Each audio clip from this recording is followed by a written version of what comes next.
Hi, third graders. We're back with chapter 2 of the Miraculous Journey of Edward Tulane. Remember, yesterday we were introduced to a China rabbit who is owned by a little girl by the name of Abilene.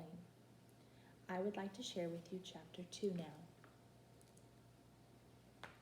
And in this manner, Edward's days passed one onto the other.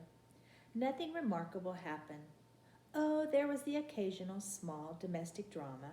Once, while Abilene was at school, the neighbor's dog, a male brindled boxer, inexplicably named Rosie, came into the house uninvited and unannounced and lifted his leg on the dining room table, spraying the white tablecloth with what you guessed it.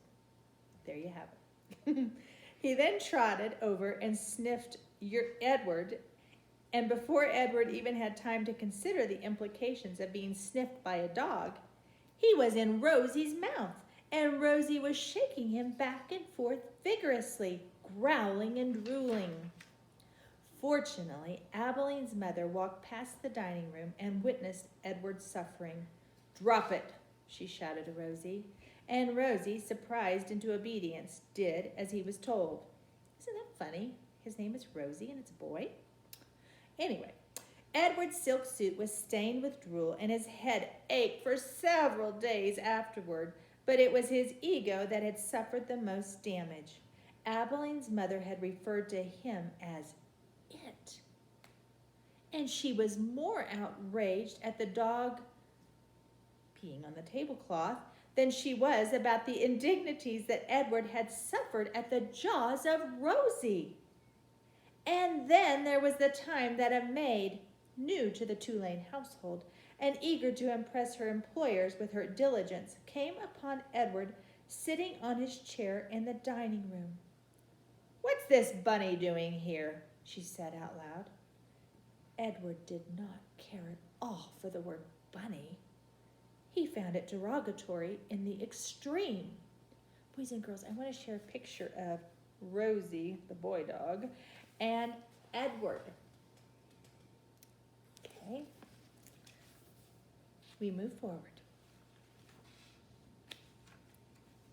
The maid bent over him and looked into his eyes. She said. She stood back up. She put her hands on her hips. "I reckon you're just like every other thing in this house. Something needed to be cleaned and dusted." And so the maid vacuumed Edward Tulane. She sucked each one of his ears up the vacuum cleaner hose. She pawed at his clothes and beat his tail. She dusted his face with brutality and efficiency. And in her zeal to clean him, she vacuumed Edward's gold pocket watch right off his lap. The watch went into the maw of the vacuum cleaner with a distressing clank that the maid did not even seem to hear. When she was done, she put the dining room chair back at the table, and uncertain about exactly where Edward belonged, she finally decided to shove him in among the dolls on a shelf in Abilene's bedroom.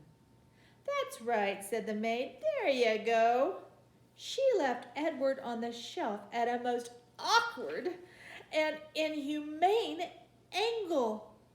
His nose was actually touching his knees, and he waited there with the dolls twittering and giggling like a flock of demented and unfriendly birds until Abilene came home from school and found him missing and ran from room to room calling his name. "Edward!" she shouted. "Edward!" There was no way, of course, for him to let her know where he was. No way for him to answer her. He could only sit and wait. When Abilene found him, she held him close, so close that Edward could feel her heart beating, leaping almost out of her chest in its agitation. "Edward," she said, "oh, Edward, I love you. I never want you to be away from me." The rabbit, too, was experiencing a great emotion. But it was not love. It was annoyance that he had been so mightily inconvenienced, that he had been handled by the maid as cavalierly as an inanimate object, a serving bowl, say, or a teapot. The only satisfaction to be had from the whole affair was that the new maid was dismissed immediately. Edward's pocket watch was located later, deep within the bowels of the vacuum cleaner, dented, but still in working condition. It was returned to him by Abilene's father, who presented it with a mocking bow. "Sir Edward," he said, "your timepiece, I believe." The rosy affair and the vacuum cleaner incident, those were the great dramas of Edward's life until the night of Abilene's 11th birthday, when at the dinner table, as the cake was being served, the ship was mentioned. Oh, boys and girls, it's about to get good. I hope you enjoyed this chapter, because we are learning more about the character, or lack of character, of Edward Tulane. Please look on Google Classroom and I'll have some questions for you to answer. Have a great day.